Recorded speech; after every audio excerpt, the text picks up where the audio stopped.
Leitura de Salmos, Salmo 83. O Senhor e a vitória sobre os inimigos. O que fazer quando as forças contrárias se unem e parecem infinitamente maiores do que as nossas? Hoje vamos aprender a buscar o livramento naquele que é o Altíssimo sobre toda a terra, através do Salmo 83. Estudo do Salmo 83. A autoria. O autor do Salmo 83 é Asaf, ou a família de Asaf, os descendentes levitas. Quando você abre a sua Bíblia no Salmo 50 e no Salmo 73 até o Salmo 83, você encontra em algumas Bíblias. Isso não é em todas as Bíblias, mas tem algumas Bíblias que no título aparece lá um Salmo de Asaf. Então, quando você lê isso, isso significa que o autor daquele salmo foi Asaf ou foi algum dos descendentes dele. O Asaf foi um líder de louvor que foi levita, consagrado no templo para adorar a Deus na época do rei Davi.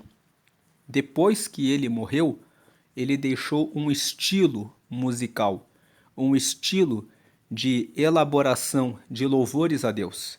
E os descendentes do Asaf continuaram a escola musical dele.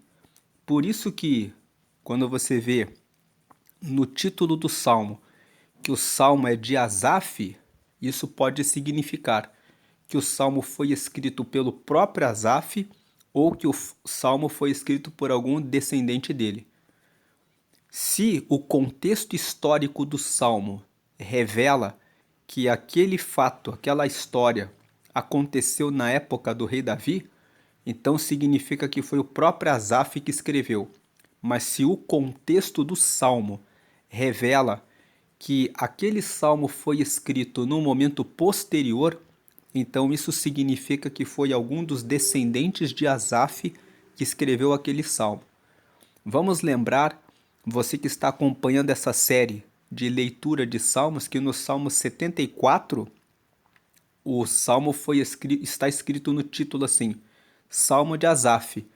Mas o contexto do Salmo 74 fala sobre a humilhação pelo fato da Babilônia ter invadido Jerusalém e ter levado o povo como escravo. Então, quando você lê isso no Salmo 74, você percebe, não foi Asaf que escreveu aquele salmo. Quem escreveu foi um dos descendentes dele. Você pode acessar o vídeo do Salmo 74 e relembrar essa história. Ou você que não acompanhou o vídeo, você pode acompanhar aqui no canal. Na playlist, você vai na seção das playlists aqui do canal e você vai encontrar uma playlist chamada Leitura de Salmos. Lá você pode encontrar o Salmo 74 e entender esses detalhes que nós comentamos no estudo do Salmo 74. Agora, voltando aqui na tela, no Salmo 83, o título original desse salmo é Um Cântico, um salmo de Asaf. Então esse salmo aqui, ele é uma canção que foi escrito por Asaf. Este é o 12º e último salmo da coleção de Asaf no Saltério. O Saltério é o livro de Salmos, marcando o encerramento de um ciclo de orações de clamor e adoração. Por que que o Salmo 83 é o 12º e último salmo da coleção de Asaf? Porque quando você estuda o livro de Salmos, o livro de Salmos tem 150 salmos. O Salmo 50 foi escrito por Asaf. Depois, o Salmo 73 até o 83 também foram escritos por Asaf. Então você pode contar no dedo Salmo 50, depois o 73, o 74, o 75, o 76, o 77, o 78, o 79, o 80, o 81, o 82 e o 83.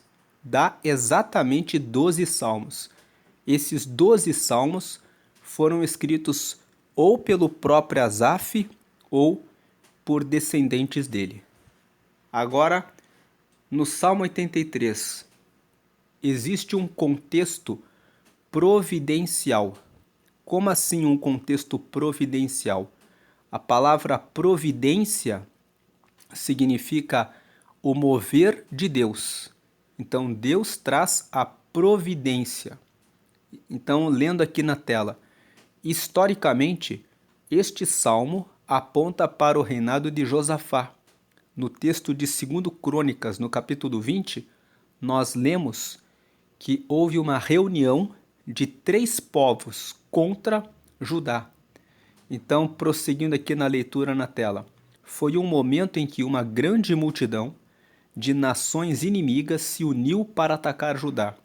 Diante do cerco, o povo não buscou armas, mas se reuniu em jejum e oração para buscar o socorro do Senhor. Qual era o plano dessas nações inimigas? Aqui no ponto 4, o plano dos inimigos. O salmista descreve um complô astuto de 10 nações, como Edom, Ismaelitas e Moabe, que se uniram com o objetivo de apagar Israel do mapa.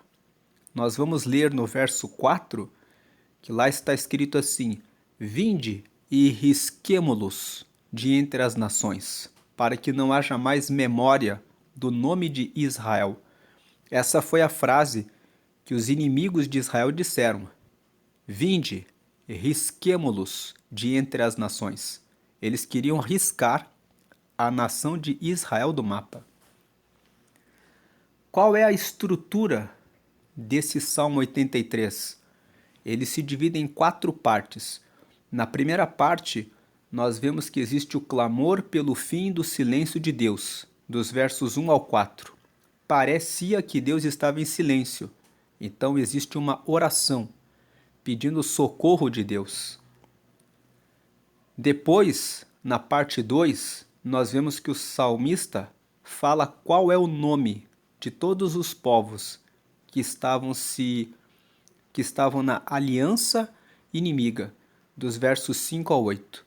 Na parte 3, nós vemos que existe um pedido de juízo com base na história, versos 9 a 12. E na parte 4, nós vemos o triunfo final do nome de Deus, versos 13 ao 18. Então, vamos começar aqui a fazer a leitura do Salmo 83. A primeira parte é o clamor, que é o verso 1 até o verso 4. Nessa parte, nós vamos ver que existe um apelo para que Deus interrompa o seu silêncio. O barulho e a arrogância dos que odeiam o Senhor estava grande, e as tramas ocultas contra o povo protegido pelo Senhor são mencionadas diante de Deus. Vamos ler os versos 1 ao 4 agora. Salmo 83, verso 1. É uma oração a Deus. Veja a oração. Ó Deus, não estejas em silêncio, não cerres os ouvidos, nem fiques impassível, ó Deus. Então ele está dizendo, ó Deus, não estejas em silêncio, não cerres. Cerrar significa fechar. Então não feche os ouvidos, nem fiques impassível.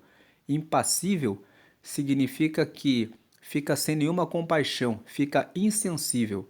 Ele está dizendo, não feche os ouvidos, nem fique insensível, ó Deus. 2. Porque eis que teus inimigos se alvoroçam, e os que te aborrecem levantaram a cabeça.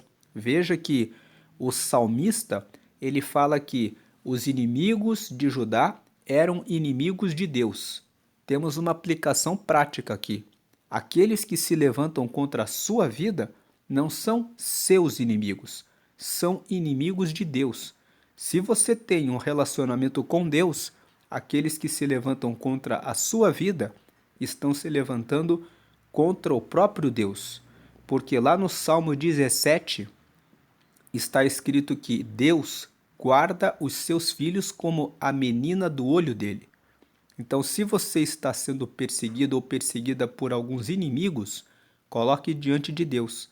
No verso 2, o salmista diz: Porque eis que teus inimigos se alvoroçam e os que te aborrecem levantaram a cabeça. Levantaram a cabeça significa eles estão confiantes que vão derrotar o povo de Deus. Verso 3: Astutamente formam conselho contra o teu povo e conspiram contra os teus protegidos. Então, aqui no verso 3 ele fala: eles estão se reunindo, fazendo uma reunião, um conselho contra o povo de Deus. E o verso 4: eles disseram: Vinde e desarraiguemo-los. Desarraigar significa tirar a raiz, significa arrancar da terra. Então eles disseram: Vinde e desarraiguemo-los, para que não sejam nação, nem haja mais memória do nome de Israel.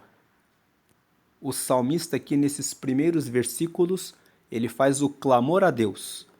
Ele está dizendo: Veja só, Deus, o Senhor não pode ficar em silêncio, porque os teus inimigos estão com a cabeça levantada.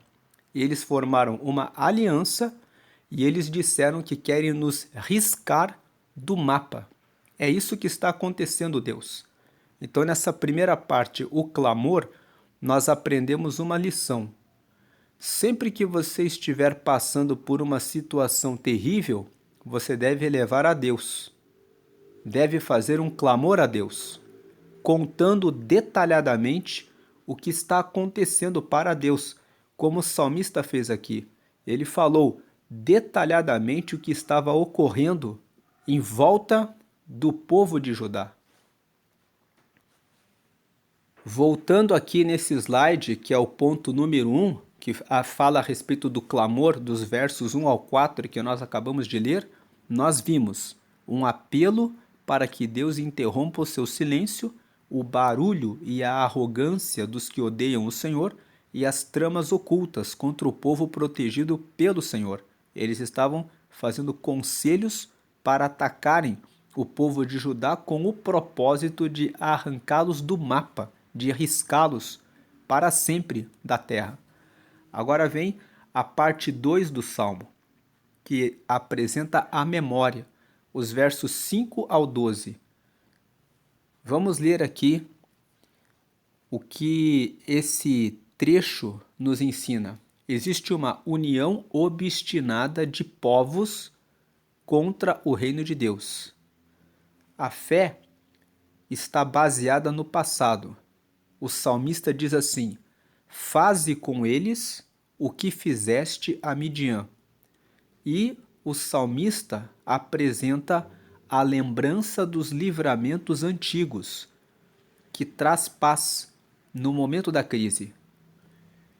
Essa segunda parte que nós vamos ler agora, dos versos 5 até o verso 12, o Asaf, ou os seus descendentes que escreveram esse salmo aqui, ele pede para Deus que Deus veja todos os povos que estão reunidos contra Judá e ele traz à memória os livramentos do passado.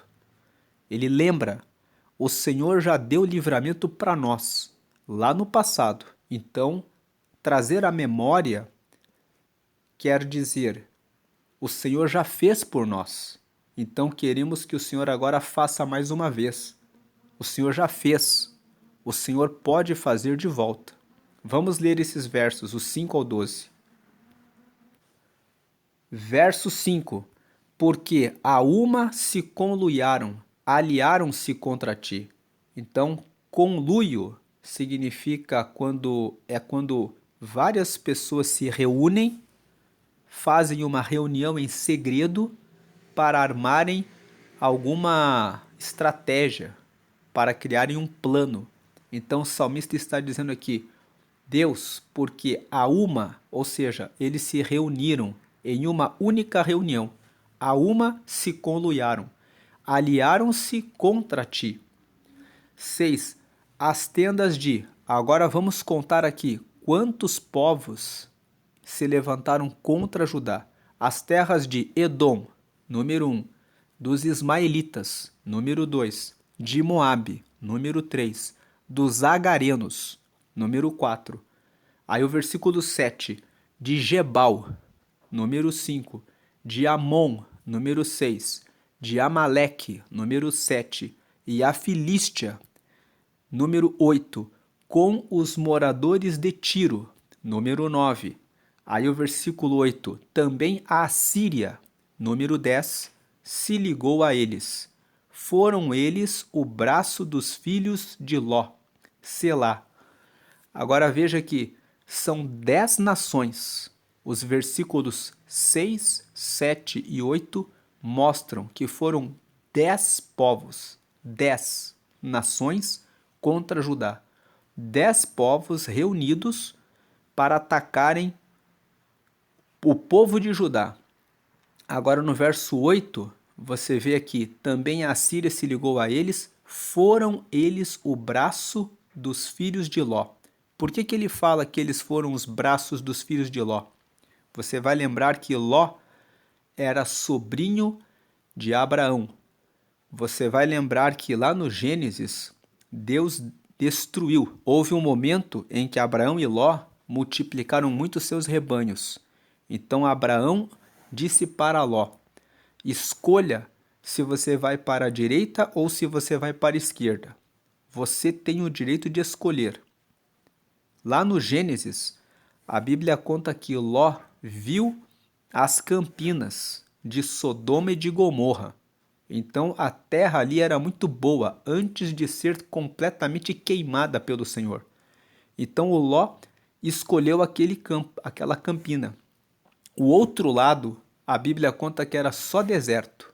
Mesmo assim, Abraão foi para o deserto e deixou Ló ir para as campinas. Poucos capítulos depois, lá no capítulo 19, 18 e 19, Deus destrói Sodoma e Gomorra e Ló estava lá. O que foi que Deus fez? Deus revelou para Abraão que destruiria aquelas terras. Abraão intercedeu pelo seu sobrinho. Então Deus enviou um anjo antes de destruir Sodoma e Gomorra e tomou Ló, as 2 filhas dele e a sua esposa e disse para eles fugirem e não olharem para trás. A mulher de Ló olhou para trás, virou uma estátua de sal. Isso tem um significado espiritual. Quando Deus chama você para fugir do mundo, você nunca deve olhar para trás, senão você vira uma estátua de sal. Você fica paralisado, olhando para o que você viveu no mundo e você não avança. Ela virou uma estátua de sal. Então Ló e as suas 2 filhas correram e se esconderam em uma caverna.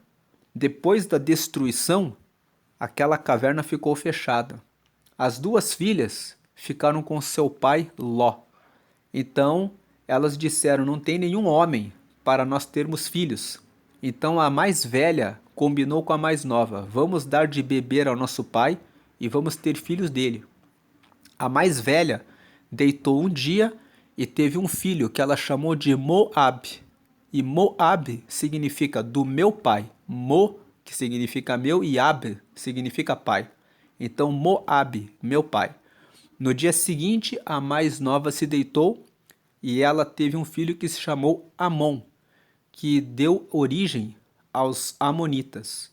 Então, agora fica mais claro para entendermos aqui o verso 8. Também a Assíria se ligou a eles. Foram eles o braço dos filhos de Ló. Os filhos de Ló são os descendentes de Ló, que são os moabitas e os amonitas. Agora você lê o verso 6 aqui na tela mais uma vez. As tendas de Edom, dos ismaelitas e de Moabe. Moabe é a família dos descendentes de Ló. são os filhos da filha mais velha de Ló. E depois no verso 7, de Gebal de Amon. Esse Amon aqui são os descendentes de Ló, da filha mais nova que ela teve com o pai. Então, por isso que o verso 8 diz: também a Assíria se ligou a eles. Significa, a Assíria foi a 10ª nação que se reuniu a todo esse grupo. E eles foram o braço dos filhos de Ló. Ou seja, eles se reuniram para ser o braço dos inimigos de Judá. Agora vem o verso 9. Faze-lhes como fizeste a Midian, como a Sísera, como a Jabim, na ribeira de Quizon. Verso 10. Os quais foram destruídos em Endor, vieram a servir de estrume para a terra. Esse texto aqui do verso 9 e do 10, essa história está contada no livro de Juízes, nos capítulos 4 e 5. A Bíblia fala que os midianitas vinham para destruir toda a colheita do povo de Israel. E Sísera era o general deles. Lá no livro de Juízes, nos capítulos 4 e 5, a Bíblia conta que eles foram mortos. O Jabim, ele foi morto com uma pedra na cabeça. Uma mulher o matou. Uma mulher dos judeus. E aí no verso 11: faze aos seus nobres como a Oreb e como a Zeeb, e a todos os seus príncipes como a Zeba e como a Zalmuna. Verso 7, que disseram: tomemos para nós em possessão hereditária as famosas habitações de Deus. Então aqui, esse texto aqui de Oreb, Zeeb, Zeba e Zalmuna também está no livro de Juízes. Eles quiseram tomar as terras de Deus e eles foram destruídos. Então aqui, nesse texto do verso 5 ao 12, nós vemos que o Asaf, ele está lembrando, ele está denunciando, são 10 povos contra nós. Mas o Senhor já deu vitória contra Midian lá no passado, e o Senhor também já deu vitória quando nós tivemos problemas com Oreb, Zeeb e todos os príncipes de Zeba e de Zalmuna. Quando eles quiseram tomar a possessão de Deus, eles foram destruídos. O Senhor já fez isso no passado e o Senhor pode fazer novamente. Então, trazer à memória significa lembrar de todas as coisas que Deus já fez e que Ele pode fazer mais uma vez. Então, voltando aqui para essa segunda parte que nós lemos da memória dos versos 5 ao 12, ele fala da união obstinada de povos contra o reino de Deus. Eles estavam obstinados, ou seja, eles queriam, por toda a lei, a todo custo, derrubar Judá. Aí ele mostra a fé baseada no passado. Faze com eles o que fizeste a Midian. Ele fala de coisas que Deus já fez pelo povo. E ele apresenta a lembrança dos livramentos antigos para trazer a paz no momento da crise. Agora nós vamos para a parte 3 do Salmo 83, que apresenta o propósito, os versos 13 ao 18. Nesse trecho nós vamos ler que existe um pedido para que a oposição seja dispersa como palha. O alvo é pedagógico, que eles busquem e conheçam o Senhor. E existe uma proclamação final: o Senhor é o Altíssimo sobre toda a terra. Então aqui nesse trecho nós vamos ver que o salmista pede para Deus que toda a oposição se disperse, que eles se percam como palha. E ele pede isso como alvo pedagógico, ou seja, para que eles aprendam, para que eles busquem ao Senhor e conheçam o Senhor. E existe uma proclamação final: só o Senhor é o Altíssimo sobre toda a terra. Então aqui nesse trecho que vamos ler, o salmista está dizendo: Nós estamos pedindo para que o Senhor os disperse, para que eles aprendam quem é o Senhor. É por isso, existe um propósito de pedirmos isso ao Senhor. Vamos ler os versos 13 ao 18.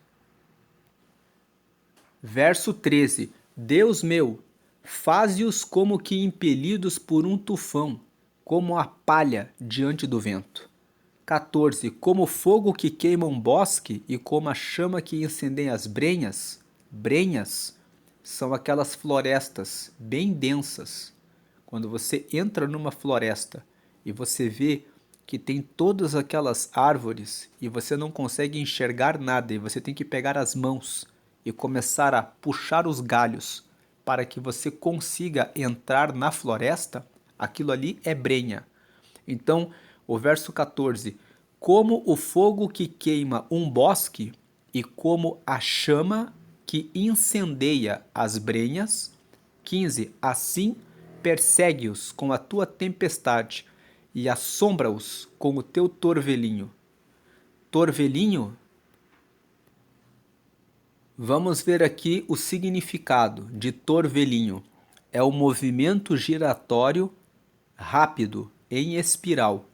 É um redemoinho. É um remoinho. Então, aqui no verso 15, assim persegue-os com a tua tempestade e assombra-os com o teu torvelinho. Ou seja, faz com que eles entrem em um redemoinho. Chacoalha eles, Deus. Aí o verso 16: Encham-se de vergonha as suas faces, para que busquem o teu nome, Senhor. Então você vê aqui que ele pede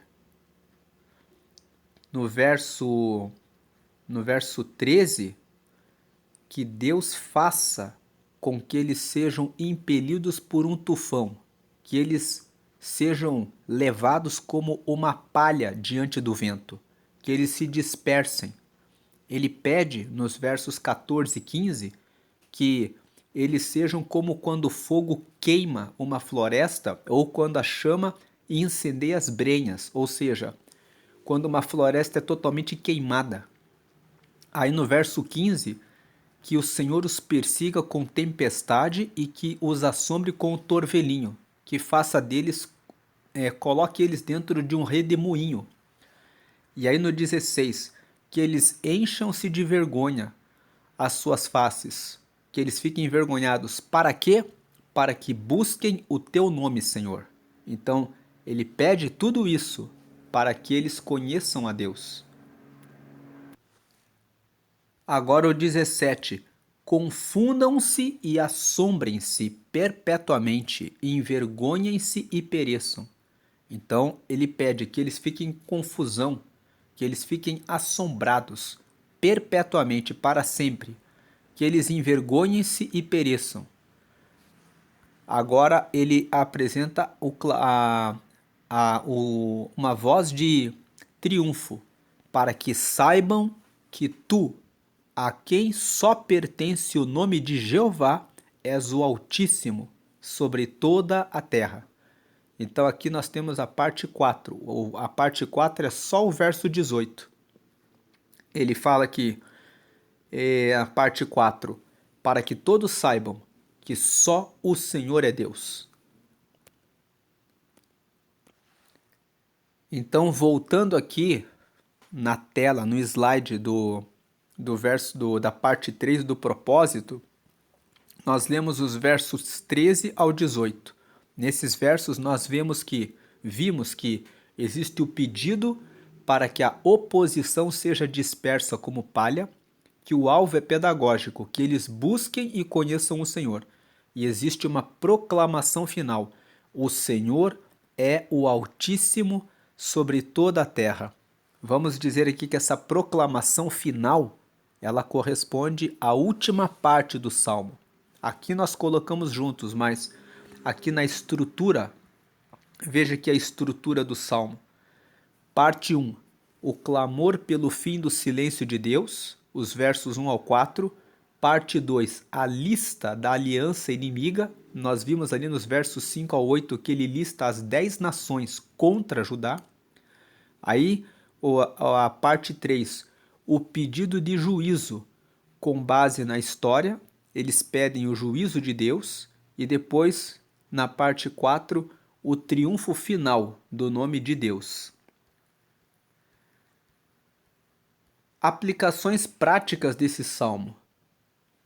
Aplicação número 1. Deus não está alheio. Mesmo quando parece calado diante das ameaças, o Senhor está observando e agirá no momento certo.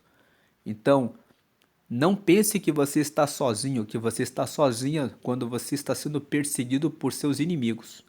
Deus está vendo, Ele não está longe, Ele está perto. Se você clama a Ele, se você fala com Ele, se você tem relação com Deus, Ele está vendo o que está acontecendo à sua volta. Vamos lembrar do Salmo 34. Lá no Salmo 34, no verso 7, está escrito que o anjo do Senhor acampa-se ao redor dos que o temem e os livra. Agora, a aplicação prática 2. A afronta ao povo de Deus é afronta a Deus.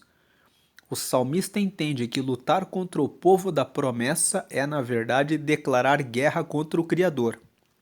Então nós lemos isso lá e comentamos que se o seu inimigo luta contra você, ele está lutando contra o Senhor.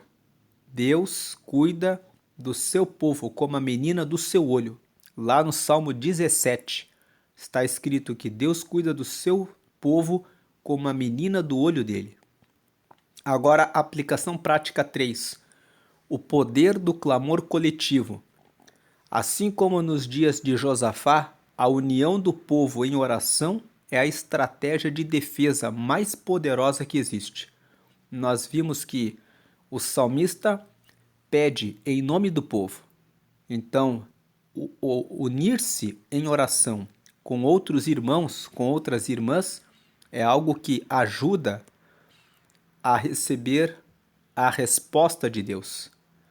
Existe um poder quando você clama com outros irmãos, com outras irmãs, quando você se reúne em oração. Agora, aplicação prática 4. Lembranças que dão esperança. Use a sua história de vitórias antigas com Deus para enfrentar os gigantes de hoje. Nós vimos que o salmista lembrou da derrota dos midianitas, da derrota de Oreb, de Zeba, de Zalmuna. Ele lembra do que aconteceu lá no livro de Juízes, para lembrar, se Deus fez no passado, Ele pode fazer de novo. E aplicação número 5. Foco na exaltação de Deus. O objetivo da nossa vitória não deve ser o nosso conforto, mas que o nome de Deus seja glorificado diante das nações. Nós vimos que o salmista disse que o Senhor os disperse como palha, que o Senhor os queime, da mesma forma como o fogo queima a floresta e como a chama queima as brenhas, que o Senhor os coloque no torvelinho, ou seja, num redemoinho, para que eles fiquem envergonhados e saibam que só o Senhor é Deus.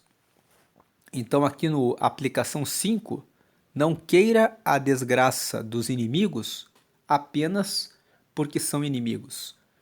Queira que eles sejam vencidos para que reconheçam que somente Deus é Deus.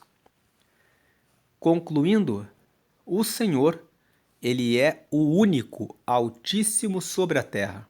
Então, o Altíssimo sobre a terra é somente Deus. O último versículo do Salmo 83 diz assim: para que saibam que tu, a quem só pertence o nome de Senhor, és o Altíssimo sobre toda a terra.